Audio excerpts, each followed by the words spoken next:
Hey y'all, welcome back to another video. Look at me being consistent. Mind your business if you've already seen me in this shirt. I am recording back to back, so you know we're trying to get things going. So for today I wanted to talk about what I do for a living, because the question that I seem to get all the time is, what do you do? And then following that is, well, what kind of doctor are you? Child, I'm gonna tell you, okay? So grab your coffee, your drink, your spot of tea, whatever it is, and let's get into it. I'm almost choking. So I'm kind of going to start with my educational background to give you some context into how I got into my field and kind of just my history overall. So I got a bachelor's of arts, so a BA in psychology, and then I got a BA in psychology, and with that I got a minor. Oh my god, I'm so exhausted. I got a minor in sociology and a minor in human environmental sciences, which included courses from fashion, nutrition, and health sciences, or like family type of things. I forgot, child, it's been a minute. So that was my undergraduate degree, and then I went on to grad school after that, and I got a master's in community psychology, and then a PhD in community psychology. So this was the same program, you just got 2 degrees, because after 2 years you graduate with your master's. After 2 years and completing a thesis, I have to say, you get your master's, and then you go on to be a doctoral candidate, then you get your doctoral degree.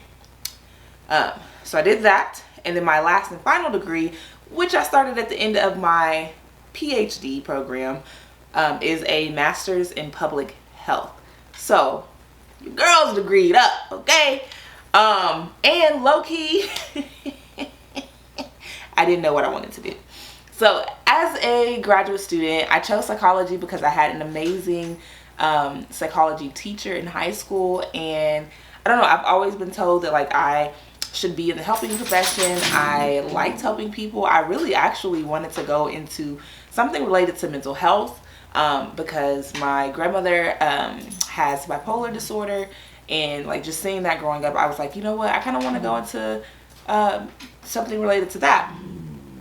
And then I decided I don't really like people like that, especially I don't know, I have a love-hate relationship with y'all, okay? Like I like helping people, but I am not a people person. I am so shy and awkward. Anywho, so shy, awkward, and timid is me. I was like, you know what, maybe instead of helping just people in general, maybe I can help teens, juveniles, whatever, because of where I come from. So I grew up in the hood. I saw what having little to no resources does to not only the community, or not only to like an individual, but the community, their family, all of that, their future. And so I was like, you know, maybe I want to work with youth and try to fix this world, help people, you know, be better. I don't know. That was my thought. And so upon graduating, I really thought, okay, I'm gonna go into like juvenile justice, or social psychology was another thing that I was thinking about going into. And then I happened upon community psychology. And while I was looking at my school's community psychology program, I saw that someone who would later become one of my advisors, she was, 1, a black woman, 2, the chair of the department, okay? And 3, she was doing or had done work with adolescents using her degree in community psychology. So I was like, that's it, that's me. And you know, I applied to, I want to say I applied to 2 different programs and then was going to apply to one but decided not to. So I'll tell you the 3 programs that I was going to do. Wichita State University Community Psychology, University of Oklahoma Social Psychology, and then Prairie View A&M, their Juvenile Justice Psychology, something like that. And I applied to OU and I applied to Wichita State. Wichita State accepted me because I'm not a great test taker. I'm not horrible, but I'm not great. So my GRE was kind of but that CV was fired. And then OU declined me, but that's okay because y'all employ me. Anyway, so yeah, that is, kind of how I got there. And during the process of learning about what community psychology is, what you can do with this degree, I discovered public health. Now, I had heard of public health when I was in undergrad, but I was like, I don't know what that is, and it doesn't sound fun. I just, whatever. It was new to me. I didn't know what it was. Didn't pay attention to it. In college, it was reintroduced because community psychology is kind of founded in some of the same principles as public health. And I always had a passion. Well, not always, let me preface, but I started to really be more comfortable and vocal about sickle cell disease. I did pageants where my platform was sickle cell disease. And, I was like, I could do something with this. I could impact lives and educate, raise awareness around sickle cell disease as someone who has it and as someone who is doing okay for themselves, type of thing. And so that was what led me into going into public health, was the focus on sickle cell disease. But then as I got into public health, I was like, this is dope. Working on health equity, working on health access, working on health education is so important to me, and so vital to me, and just a part of who I am. Like, I love to talk about health and the healthcare industry, and how all of these different things impact your health, not just your physical activity, not just nutrition, but all these other things in your environment impact your health, and that's called social determinants of health. But I am so passionate about that, and I'm also passionate about the fact that minorities to this day don't have equal access to health as other people. People who live in rural areas and who are also poor on top of that don't have access to adequate health care. It's just so many barriers to receiving adequate and preventative health care. See, I'm getting passionate. I need to step off my soapbox because that's not what this video is about. But that is what led me into public health, and that is what got me to where I am today. Granted, I am a new career professional. So moving into my career background, during the process of grad school, after having, simple odd-end jobs, actually, let me go back. So in college, I worked at a psychiatric hospital, and I was a mental health tech. Because again, I thought I was going to go into mental health. I thought I was still kind of figuring out what I want to do. Do I want to do psychiatry? Do I want to, do some type of mental health counseling? It is when I worked at the psychiatric hospital that I was like, baby, this ain't for you. That is not your bag, okay? Let somebody else who has a passion for all that do that, because I shout out to everybody who works in the mental health field. It is something, and that something ain't for me, but it is something, and it takes a very strong person to be able to do that work, to have the compassion, the patience to do that work, because them kids had me ready to bop them, okay? And them adults too, because I worked with kids and adults. But anywho, so that was my first job in the field of psychology, essentially. And then after that, moving into my graduate degree program, I started working at a place called Safe Streets Wichita, and I was a community mobilizer there. So I got the opportunity to work on a project across our city that was really focused on preventing adolescent substance misuse. which includes alcohol, it includes opiates, it includes, whatever else under the roof, just, preventing that. But also there was a lot of community organizing that was involved in that. So we got to, fellowship with the community.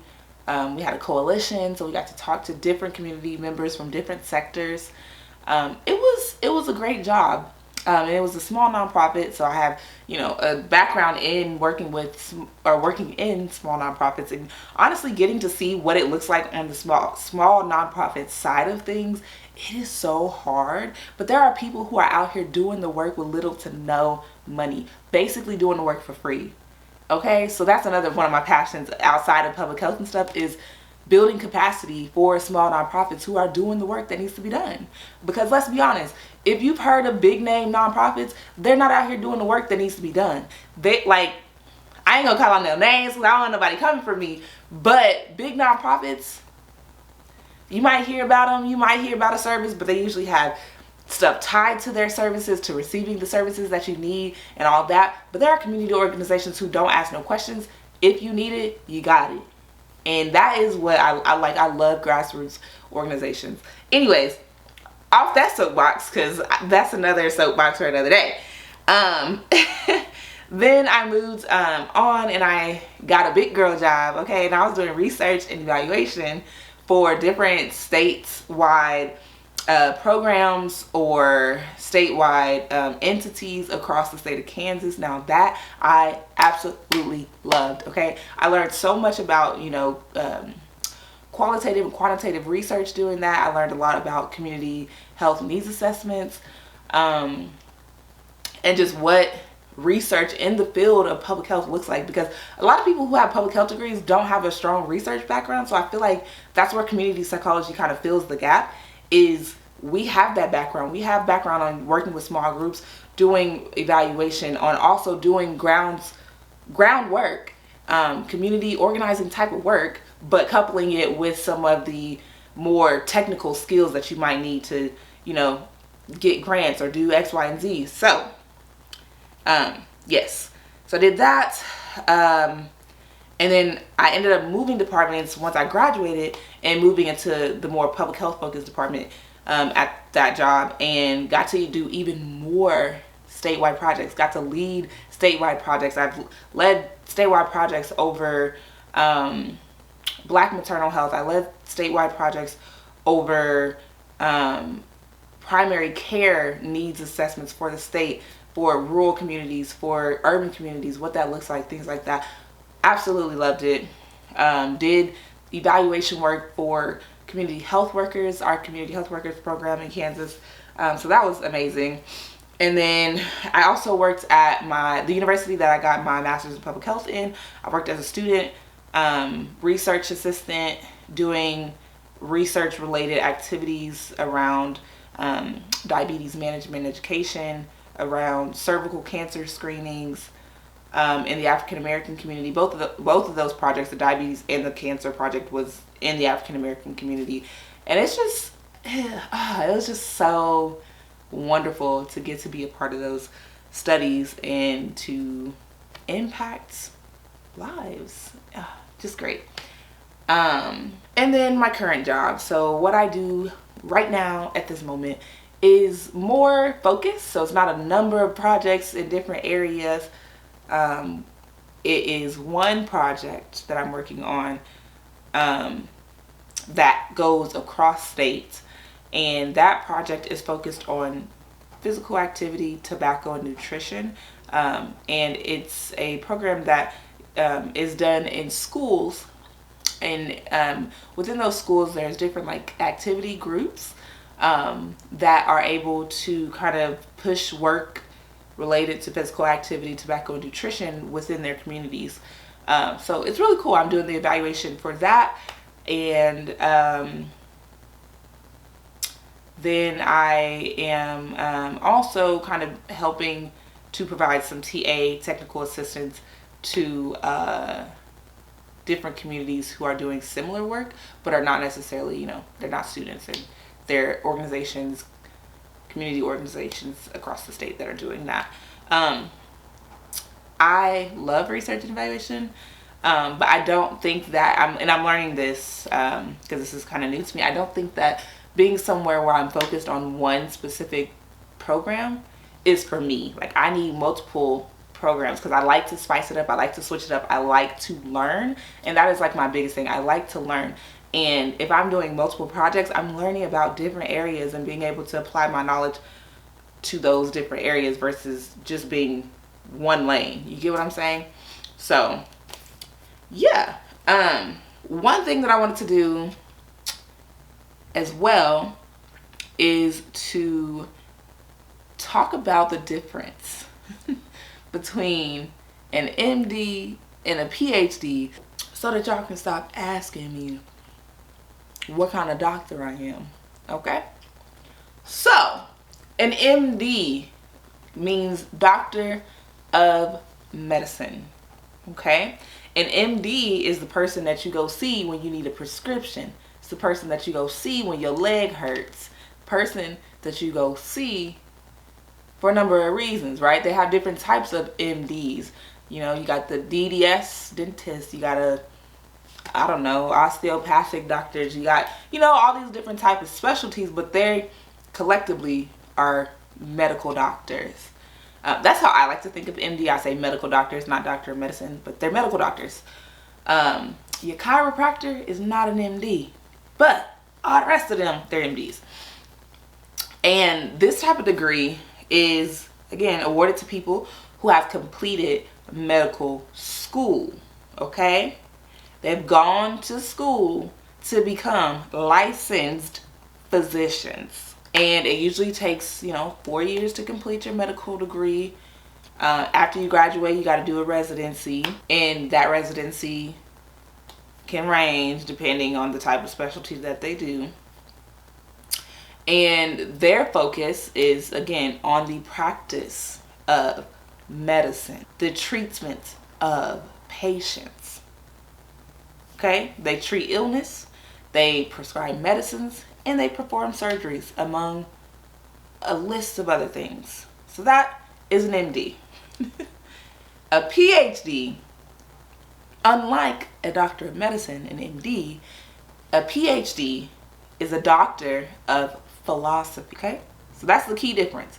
Doctor of philosophy, that PH in PhD, philosophy. MD, medicine, okay? Anyway, so a doctor of philosophy, and basically this degree, the way that I describe it to people, is just means I know a lot about one subject. That's what that means. So it's given, this degree is given to people who have completed advanced study in a particular field. Okay? Like I said, I know a lot about this area. That's it. So think your specialty doctor, think like they know a lot about this area. Think of it like that.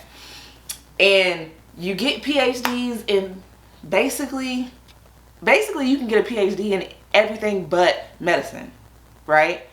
I probably shouldn't say that because there probably is some type of degree that's medicine related that is a PhD.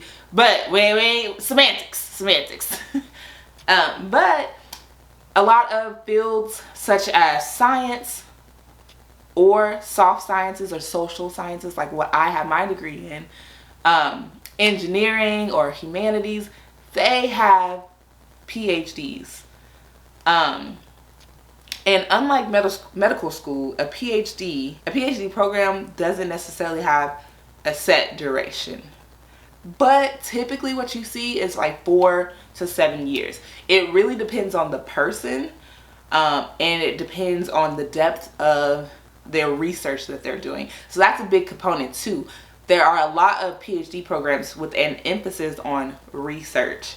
And within your PhD program, you have to conduct original research. That is a huge thing for most PhD programs, is that conducting original research in whatever area that you are wanting to specialize in. So for community psychology, because it's such a wide field, my focus was on sickle cell disease, because I wanted to incorporate my PhD, and I also wanted to incorporate my master's in public health. So I focused on sickle cell disease, and I focused on people's knowledge and awareness of sickle cell disease. And then this is me trying to explain my dissertation. I focused in on the primary groups affected, so Black and Latinx, and then I also focused on healthcare providers, and then kind of put everybody else that didn't fall into one of those three groups into their group and call them other populations. And so that was my focus for my dissertation. But my friends who also have PhDs, they focused on, you know, the LGBTQ community, or the Hispanic community, or prison population, in food access in prison, or, you know, just different things like that. So it's a wide variety of topics that you're able to talk about within this one field. But, you know, we all kind of got to pick and produce our own original research, and produce a dissertation, which my dissertation, child, is like 125 pages long. That thing, But some programs that take longer, sometimes your research takes longer depending on, again, like I said, how in-depth it is. If you need to do a longitudinal study, which just means, you know, doing a study over time with the same people. So yeah, focus on PhD is on research, or on making original contributions to the field, or on just studying a lot in one area versus medicine, treating patients and things like that. So I want to say again, I don't see patients. I can't tell you what's wrong with your elbow. I can't tell you why the way your mama treated you when you was a baby impacted your life. I can give you some advice a little bit, but I'm not licensed to do that. You know what I'm saying? That's not my bag, okay? So, family, friends, I love y'all, but y'all gotta stop asking me about y'all cough. Y'all gotta stop asking me if I can prescribe y'all medication. Y'all gotta stop asking me what kind of doctor I am, because I'm a PhD. I don't practice medicine, okay? And community psychology is not clinical psychology. It's not psychiatry. I'm not in mental health. None of that. But yeah, I hope that you learned something from this video. If you're interested in learning more about community psychology or public health, I will drop some links down below, so that you can do more research. And feel free to drop comments asking me about, you know, education, careers, etc. And yeah, I will see y'all in the next video. Bye.